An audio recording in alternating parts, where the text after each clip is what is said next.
Welcome to Discurso Tidbit News, as we deliver more news that gives you clear perspectives and insightful stories. And for the news this afternoon, DENR blacklists Blue Star over irregularities. The DENR has officially blacklisted Blue Star Construction, canceling its agreement to build housing units in Masungi Georeserve.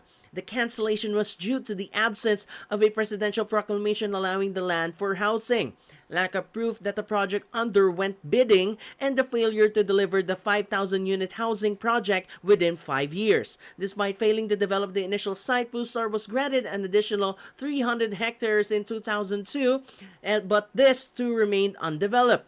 The housing project was meant for employees of the DENR, DepEd, DILG, and DND. With the original agreement now void, the 2002 supplemental contract is also nullified following an investigation that began in 2019. And for our next news, Philippines to host Canadian troops under SOVFA. The DND announced on March 7 that the Philippines and Canada have successfully concluded negotiations for a status of visiting forces agreement, or SOVFA.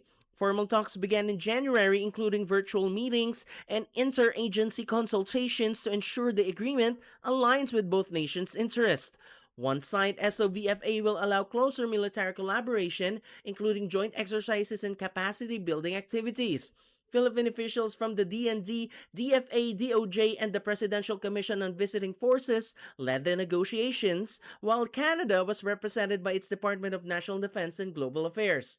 As the two nations celebrated 75 years of diplomatic relations in 2024, the agreement reaffirms their commitment to strengthening security and economic ties. And for our last news, LTFRB pushes retraining psych test for PUB drivers. The LTFRB has proposed a 2,000 peso 2-day retraining and psychological profiling program for PUB drivers in response to increasing road accidents and road rage incidents. The training will be conducted by the LTFRB accredited driving schools and clinics, aims to improve road safety. Initially, it will be implemented for bus and truck drivers in Metro Manila before expanding to Cebu and Davao after 3 months. By the second year, jeepney and UV drivers will also be required to undergo the program.